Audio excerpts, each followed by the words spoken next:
எந்த ஒரு முயற்சியை நம்ம புதுசாக தொடங்கும் போதும் அதுக்கு தேவையான முன்னேற்பாடுகள் நம்ம செஞ்சு வச்சுருக்கணும்.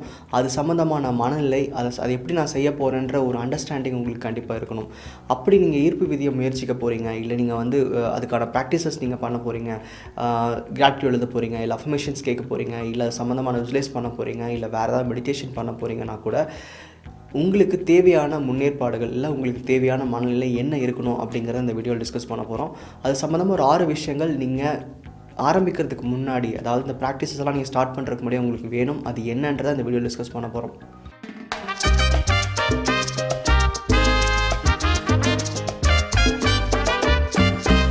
நம்ம சேனலுக்கு தொடர்ந்து நிறைய சப்போர்ட் வந்துட்டு இருக்குது. ரொம்ப ரொம்ப நன்றி. இந்த சேனலுக்கு இதான் ஃபஸ்ட் டைம் விசிட் பண்ணுறீங்கன்னா மறக்காமல் சப்ஸ்கிரைப் பண்ணிக்கோங்க. நிறைய inspiring informations and law of attraction பற்றி நிறைய உங்களுக்கு தெரிஞ்சுக்க வேண்டிய விஷயங்கள் இந்த சேனலில் ஷேர் பண்ணிகிட்டே இருக்கேன். ஈர்ப்பு விதி சம்மந்தமாக நீங்கள் நிறையா ட்ரைனிங்ஸ் போயிருப்பீங்க, நிறையா விஷயங்கள் நீங்கள் படிச்சிருப்பீங்க, இல்லை நீங்கள் யூடியூப்பில் பார்த்து தெரிஞ்சிருக்கலாம், இல்லை எங்கிட்டையும் நிறைய பேர் பேசிகிட்டு இருக்கீங்க. நீங்கள் யாராக இருந்தாலும் இதை நீங்கள் ஆரம்பிக்கிறதுக்கு முன்னாடி உங்களுக்கு தேவைப்படுற ஒரு 6 முக்கியமான விஷயங்கள் தான் நான் சொல்ல போகிறேன். ஸோ நீங்கள் ஒரு பிளான் வச்சுருக்கீங்க, நான் ஸ்டார்ட் பண்ண போகிறீங்க அப்படின்னா இந்த செக்லிஸ்ட் எடுத்துக்கோங்க. இந்த 6 விஷயங்களை கிராஸ் செக் பண்ணிக்கோங்க. நான் அதை சரியாக இருக்கணும்னு பார்த்துக்கோங்க. அதை சரி பண்ணிட்டு நீங்கள் ஆரம்பிச்சிங்க அப்படின்னா நீங்கள் இதை கண்டினியூஸாக பண்ண முடியும். உங்களுக்கு தேவையான இல்லை நீங்கள் நினைக்கிற விஷயங்களை ஈஸியாக மேனிஃபெஸ்ட் பண்ண முடியும்.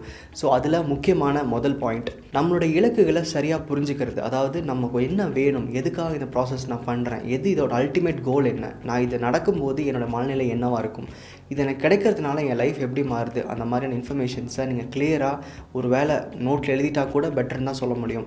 கிளியராக உங்கள் கான்ஷியஸ்குள்ளே நீங்கள் ப்ராக்ரெஸ் பண்ணிட்டே இருங்க.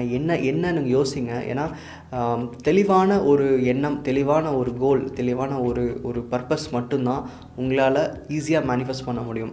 சில நேரங்களில் நமக்கு ஒரு கோல் இருக்கும், அது என்னன்னே நமக்கு தெரியாது, அது கிடைச்சா என்ன நடக்கும்னு தெரியாது, இல்லை நம்ம சில நேரங்களில் அல்டிமேட் கோலை பற்றி யோசிக்க மாட்டோம், நமக்கு முன்னாடி இருக்கிற தடைகளை நம்ம கோலாக வச்சுருப்போம். ஸோ அதனால் உங்களுடைய இலக்கு என்னன்றதை நீங்கள் ரொம்பவே தெளிவாக இருந்தால் மட்டும் இந்த நீங்கள் ப்ராசஸ் ஸ்டார்ட் பண்ணுங்கள். ஸோ ஃபஸ்ட்டு விஷயம், கிளியர் கோல்ஸ் ரொம்ப ரொம்ப இம்பார்ட்டண்ட். நீங்கள் கற்றுக்கிட்ட அந்த மேனிஃபெஸ்டேஷன் முறையில் அந்த ப்ராக்டிஸ் வந்து காலையில் பண்ணணும், இல்லை நைட் பண்ணணும், இல்லை ஃபுல் டே பண்ணணும், அந்த மாதிரி நிறையா உங்களுக்கு வந்து ஒரு ஸ்லாட்ஸ் கொடுத்துருப்பாங்க. நான் சொல்லிக் கொடுக்குற விஷயங்கள் எப்போவுமே பார்த்தீங்கன்னா நான் மார்னிங் பண்ண சொல்லுவேன். நீங்கள் இதுக்காக நீங்கள் வந்து மெனக்கெட்டு மார்னிங் 4 மணிக்கு எந்திரிக்கிறதோ இல்லை 3 மணிக்கு எந்திரிக்கிறதோ தேவையில்லை. உங்களோட ப்ராக்டிஸ் சம்மந்தப்பட்டு என்ன டைம் இருக்கோ அதை நீங்கள் ஃபாலோ பண்ணலாம். ஆனால் ப்ராப்பராக அதுக்கான ஒரு அலார்ம் வச்சுக்கோங்க, அதுக்கான ரிமைண்டர் வச்சுக்கோங்க. ஏன்னா புதுசாக ஒரு ப்ராக்டிஸ் ஸ்டார்ட் பண்ணும்போது நம்ம மறதி அப்படின்றது சாதாரணமாக நமக்கு நடக்கும். மெயினாக லா ஆஃப் அட்ராக்ஷனை பொறுத்த வரைக்கும் கன்சிஸ்டன்சி ரொம்ப முக்கியம். நீங்கள் தினமுமே அந்த ப்ராக்டிஸ் பண்ணணும், தினமும் அந்த எண்ணம் இருந்துகிட்டே இருக்கணும். தினம் நீங்கள் பண்ணுற ப்ராக்டிஸ் தான் உங்களோட கான்ஷியஸ்க்குள்ளே அந்த சேஞ்சஸை கண்டினியூஸாக கொண்டு வரும். அதனால் புதுசாக இந்த ப்ராக்டிஸ் நீங்கள் ஸ்டார்ட் பண்ணுறீங்க அப்படின்னா கண்டிப்பாக நம்ம மறக்கிறதுக்கான வாய்ப்புகள் நிறையா இருக்குது. ஒரு அலார்ம் வச்சுக்கோங்க, இல்லைனா மொபைலில் ரிமைண்டர் வச்சுக்கோங்க, இல்லை நீங்கள் எழுதி ஒட்டிடுங்க. ஏதாவது ஒரு வகையில் நீங்கள் அந்த ப்ராக்டிஸ் பண்ணணும் அப்படிங்கிறத அந்த அலர்ட் உங்களுக்கு இருந்துக்கிட்டே இருக்கணும். சில பேர் வந்து ஆப் யூஸ் பண்ணுவாங்க, எவ்ரி 1 hour வந்து அந்த அலர்ட் கொடுத்துக்கிட்டே இருக்கும். சில பேர் வந்து அலார்ம் வச்சுருப்பாங்க. சம்ஹவ் உங்களோட கான்ஷியஸ்க்கு வந்து இது இருக்குன்ற ரிமைண்டர் கொடுத்துட்டு இருக்கணும். அட்லீஸ்ட் ஃபார் 20-30 டேஸ்க்கு இந்த ப்ராசஸ் ஃபாலோ பண்ணுங்கள். ஒருவேளை ஒரு நாள் நீங்கள் மறந்தீங்க அப்படின்னா உங்களுக்கே அதை கண்டினியூ பண்ணுன்ற இன்ட்ரெஸ்ட் போயிடும். அதனால் தயவு செஞ்சு ஒரு ரிமைண்டர் வச்சுக்கோங்க. அடுத்தது, இந்த ப்ராசஸ் ஸ்டார்ட் பண்ணுறதுக்கு உங்களுக்கு சில விஷயங்கள் தேவைப்படலாம். ஏதாவது ஒரு நோட் வாங்க வேண்டியது இருக்கலாம், இல்லை ஒரு சார்ட் ஏதாவது ஒட்ட வேண்டியது இருக்கலாம், இல்லை அதுக்கான டூல்ஸ் ஏதாவது உங்களுக்கு வாங்க வேண்டியது இருக்கலாம். எதுவாக இருந்தாலும் சரி, முடிஞ்சால் அதை ஃப்ரெஷ்ஷாக புதுசாக வாங்கிடுங்க. இல்லைனா ஒரு வேளை நோட் யூஸ் பண்ணுறீங்கன்னா ஒரு ஃப்ரெஷ்ஷான நோட் எடுத்துக்கோங்க, ஆல்ரெடி எழுதின நோட் அந்த மாதிரி இல்லாமல். இல்லை நீங்கள் ஒரு விசுவலைசேஷன் போர்டு ரெடி பண்ண போகிறீங்கன்னா அதுக்கான ஒரு ப்ராப்பர் சார்ட் ஒன்று வாங்க, இல்லை போர்டு வச்சுக்க போகிறீங்கன்னா போர்டு வாங்குங்க. எதாக இருந்தாலும் ஃப்ரெஷ்ஷாக ஸ்டார்ட் பண்ணுங்கள். ஏன் இது நம்ம புதுசாக ஆரம்பிக்கணும் அப்படின்னா நம்ம கான்ஷியஸ்க்குள்ளே ஏதோ ஒரு விஷயம் நம்ம பண்ண போகிறோம் அப்படிங்கிற அந்த உந்துதல் இருந்துகிட்டே இருக்கும். ஒரு புது விஷயம் வாங்கும்போது நமக்கு அதை பண்ணுன்ற இன்ட்ரெஸ்ட் க்ரியேட் ஆகும். நம்ம நிறையா நேரங்களில் ஏதோ ஒரு நோட்டில் எழுதுவோமேன்னு சொல்லி எழுதி எங்கேயா போட்டு போயிடுவோம், இல்லை ஒரு பேப்பர் எடுத்து எழுதி வைப்போம் கிராட்டிடியூட்ஸ் எல்லாம்.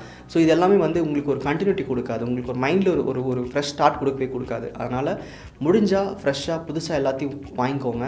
இல்லை அப்படின்னா உங்ககிட்ட எழுதாத டைரியோ இல்லை எழுதாத ஒரு நோட்டோ இருந்தால் கிராட்டிடியூட்ஸ்க்காக நீங்கள் யூஸ் பண்ணலாம். இல்லை நீங்கள் வந்து ஒரு புதுசாக ஒரு சார்ட் வாங்க போகிறீங்க விசுவலைசேஷன் போர்டுக்காகனா எதையுமே புதுசாக வாங்குங்க. ஏன்னா உங்கள் மனசுக்குள்ளே ஓகே பண்ணணும், இதுக்கு நம்ம பண்ணணுங்கிற அந்த உந்துதல் வந்து ஃப்ரெஷ்ஷான விஷயங்கள் வாங்கும்போது அது நமக்கு க்ரியேட் ஆகும். அடுத்த விஷயம், இதெல்லாம் நம்ம கான்ஷியஸ் சம்மந்தப்பட்ட ப்ராசஸ் அப்படிங்கிறனால எதுலேயுமே ஒரு ரூல்ஸ் வச்சுருப்பாங்க. சிம்பிளாக சொல்லணும்னா விபாசனா அட்டன் பண்ணவங்களுக்கு இல்லை அதை பற்றி கேள்விப்பட்டவங்களுக்கு இந்த இன்ஃபர்மேஷன் தெரியும். நீங்கள் அங்கே போகும்போது ஃபோன் யூஸ் பண்ண முடியாது, நீங்கள் கூட இருக்கவங்க கூட பேச முடியாது. இந்த ப்ராசஸ் பார்த்திங்கன்னா ஒரு 10 நாள் நீங்கள் கண்டினியூஸாக பண்ணணும். அப்படி இருக்கிறப்போ எந்த ஒரு மேனிஃபெஸ்டேஷன் ப்ராசஸ்க்குமே ஒரு ப்ராப்பர் ரூல்ஸ் இருக்கும். காரணம் என்னென்னா உங்களுக்கு தேவையான ஃபோக்கஸ் வர்றதுக்கும் உங்களுக்கு தேவையில்லாத எண்ணங்கள் உங்களுக்கு க்ரியேட் ஆகாமல் இருக்கிறதுக்கு தான் இந்த ப்ராசஸ் எல்லாம் ஃபாலோ பண்ணுவாங்க. நான் லைஃப் கோச் பண்ணும்போது கூட எனக்குன்னு சில ரூல்ஸ் இருக்குது. ஸோ ஒரு கோல் மேனிஃபெஸ்ட் பண்ண நினைக்கிறீங்கன்னா நீங்கள் நிறைய கற்றுக்குறீங்க, அதுக்கு தேவையான நல்ல எண்ணங்கள் கொடுக்குற ப்ராசஸ் பண்ணுறீங்க, கிராட்டிடியூட் எழுதுறீங்க, அஃபர்மேஷன்ஸ் கேட்குறீங்க. இதெல்லாம் வந்து இன்புட். உங்கள் கான்ஷியஸ்க்கு என்ன போகணும் அப்படின்றது. இது போக உங்களுக்குள்ளே வரக்கூடாது, உங்கள் கான்ஷியஸ்குள்ளே க்ரியேட் ஆகக்கூடாது. சிம்பிள் எக்ஸாம்பிள் பார்த்தீங்கன்னா மீடியா பார்க்கக்கூடாது, அதிகப்படியாக நியூஸ் பேப்பர் படிக்கக்கூடாது. அப்போது இந்த மாதிரி சில ரூல்ஸ் உங்களுக்கு இருக்குது, அந்த மேனிஃபெஸ்டேஷன் ப்ராசஸ் சம்மந்தமாக ரூல்ஸ் இருக்குது அப்படின்னா தயவு செஞ்சு ஃபாலோ பண்ணுங்கள். ஏன்னா உங்களுக்கு கான்ஷியஸ்குள்ளே என்ன போகுது அப்படின்ற அந்த ஃபில்டர் உங்களுக்கு இருக்காது. ஸோ இந்த மாதிரி ரூல்ஸ் எல்லாம் இருந்துச்சு அப்படின்னா தயவு செஞ்சு ரூல்ஸை ஃபாலோ பண்ணுங்கள். ஏன்னா ஒரு வேளை நீங்கள் நாளைக்கு வந்து ஒரு சின்ன ஸ்லோடவுன் ஆகுது, எனக்கு நினச்ச விஷயங்கள் மேனிஃபெஸ்ட் ஆகிற கொஞ்சம் லேட் ஆகுதுன்னு உங்களுக்கு தோணும் போது உங்கள் கான்ஷியஸ்க்குள்ளே ஒரு சின்ன ரெக்ரெட் வரக்கூடாது. ஒரு வேளை இந்த ரூல்ஸை நான் ஃபாலோ பண்ணியிருந்தேன்னா ஒரு வேளை நான் வந்து மேனிஃபெஸ்ட் பண்ணியிருக்கலாமோன்ற அந்த ரெக்ரெட் வரக்கூடாது. Plus rules are more important. அடுத்த விஷயம், நீங்கள் எதிர்பார்க்குற இந்த மாற்றங்கள் எல்லாமே வாழ்க்கையில் ரொம்ப நிரந்தரமானது. அப்போது உங்களோட எண்ணங்கள் வந்து அதுக்கு தேவையான டைம் எடுத்துக்கும், அதுக்கு தேவையான ஒரு ஸ்ட்ராங்கான பேஸை க்ரியேட் பண்ணணும். உங்களோட ஏஜ் ஒரு 25 இயர்ஸ், ஒரு 30 இயர்ஸ், ஒரு 40 இயர்ஸ்னால் இந்த ஏஜ்க்கான லேர்னிங் உங்கள்கிட்ட நிறையா இருக்குது. ஸோ அந்த லேர்னிங்குள்ளே நிறையா நெகட்டிவ்ஸ் இருக்குது, நிறையா பாசிட்டிவ்ஸ் இருக்குது. உங்களுடைய கோல் சம்மந்தப்பட்ட நிறையா நெகட்டிவ் பிலீஃப்ஸ் கூட இருக்கலாம். அப்போது அது எல்லாத்தையும் கிளியர் பண்ணி நீங்கள் என்ன லைஃப்பில் வேணுமோ அதை உங்களை பார்க்க வைக்கிறதுக்கும் உங்கள் விஷனை வந்து எக்ஸ்பேண்ட் பண்ணுறதுக்குமான நேரம் கண்டிப்பாக எடுக்கும். அப்படி இருக்கிறப்போ கண்டிப்பாக நீங்கள் அதுக்கான முயற்சிகளை தொடர்ந்து பண்ணணும். அப்படின்னா பொறுமை மிக மிக அவசியம். நீங்கள் இந்த ப்ராக்டிஸ் ஸ்டார்ட் பண்ணும்போதே ஒரு விஷயம் கிளியராக புரிஞ்சுக்கோங்க. பொறுமை இருந்தால் மட்டும்தான் இந்த ப்ராக்டிஸில் வந்து நீங்கள் ரொம்ப ஈஸியாக குயிக்காக மேனிஃபெஸ்ட் பண்ண முடியும். ஸோ அதனால் பொறுமையை வளர்த்துக்க முயற்சி பண்ணுங்கள். இன்னொரு முக்கியமான விஷயம் பார்த்தீங்கன்னா நடுவில் நிறையா பிரேக்ஸ் இருக்கிறது. நீங்கள் ஒரு ப்ராசஸ் ஃபாலோ பண்ணும்போது முக்கியமாக மேனிஃபெஸ்டேஷன் பொறுத்த வரைக்கும் பிரேக்ஸ் எடுக்காதீங்க. எவ்வளோ முக்கியமான வேலை இருந்தாலும் அன்னைக்கு நீங்கள் செய்ய வேண்டிய அந்த ப்ராக்டிஸ் நீங்கள் முடிச்சே ஆகணும். அன்னைக்கு நீங்கள் ஃபாலோ பண்ண வேண்டிய சில விஷயங்களை முடிக்காமல் நீங்கள் அடுத்த நாள் ஸ்கிப் பண்ணிங்கன்னா ஒருவேளை அந்த இன்ட்ரெஸ்ட் நீங்கள் வந்து லூஸ் பண்ணுவீங்க. இல்லைனா அந்த கண்டினியூஸ் சேஞ்ச் அப்படின்றது உங்கள் கான்ஷியஸ்குள்ள நடக்காது. ஒரு 10 நாள் பண்ணுறீங்க, ஒரு 3 நாள் பிரேக் விடுறீங்க அப்படின்னா நீங்கள் அந்த 3 நாள் வந்து நீங்கள் என்ன விஷயங்களை பார்க்குறீங்க, எதை கேட்குறீங்க, என்ன மாதிரி எண்ணங்கள் உங்களுக்கு தோன்றுதுன்ற அந்த ட்ராக் உங்களுக்கு இருக்காது. ஸோ தொடர்ந்து எந்த ஒரு நல்ல எண்ணமும் க்ரியேட் ஆகணும் அப்படின்னா அந்த முயற்சியை வந்து தொடர்ந்து வச்சுக்கோங்க. டெய்லி ப்ராக்டிசஸ் இருந்துச்சுன்னா தயவு செஞ்சு ஒரு நாள் கூட பிரேக் எடுக்காதீங்க. அது என்ன ரீசனாக வேணா இருக்கலாம். ஒரு வேளை உங்கள் ப்ராக்டிஸ் ரொம்ப காம்ப்ளிகேட்டடாக இருக்குன்னா அட்லீஸ்ட் ஒரு 50% ஒரு 20% முடிச்சிருங்க எனக்கு. இல்லைனா உங்களுக்கு அந்த கண்டினியூட்டி போயிடும். உங்களுக்கு அந்த எண்ணங்கள் வந்து சிதறதுன்றது ரொம்ப ஈஸியாக நடக்க ஆரம்பிக்கும். இந்த 6 விஷயங்களையும் நீங்கள் முயற்சி பண்ண போகிற இந்த மேனிஃபெஸ்டேஷன் ப்ராசஸ்க்கு முன்னாடியே உங்கள் மைண்ட் செட்டில் வச்சுக்கோங்க.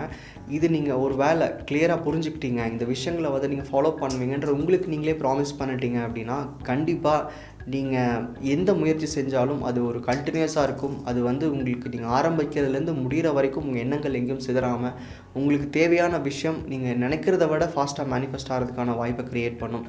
ஒரு வேளை உங்களுக்கு ஒரு கிளியர் கோல் இருக்குது, நான் வந்து அதை மேனிஃபெஸ்ட் பண்ண முயற்சி பண்ணுறேன், இல்லை டிலே ஆகுது அப்படின்னா இந்த 6 விஷயங்களை நீங்கள் யூஸ் பண்ண பாருங்கள். அது போக எனக்கு வந்து ஒரு ப்ராப்பராக கைட் வேணும், எனக்கு வந்து ஒரு ஸ்டெப் பை ஸ்டெப் இந்த அப்ரோச் தெரியணும் அப்படின்னா நீங்கள் நான் அப்ரோச் பண்ணலாம். நான் லைஃப் கோச் பண்ணிட்டுருக்கேன். இது ஈர்ப்பு விதி மட்டும் இல்லாமல் உங்கள் கோலை நீங்கள் கிளியராக பார்க்குறதுக்கும் உங்களுக்குள்ளே இருக்க நெகட்டிவ் பிலீஃப்ஸை நீங்கள் கிளியர் பண்ணிக்கிறதுக்கும் கண்டிப்பாக ஹெல்ப் பண்ணணும் நம்புகிறேன். ஸோ உங்களுக்கு இன்ட்ரெஸ்ட் இருந்தால் அதுக்கான இன்ஃபர்மேஷன் எல்லாமே டிஸ்கிரிப்ஷனில் கீழே இருக்குது, எனக்கு கான்டாக்ட் பண்ணலாம். ரொம்ப நன்றி.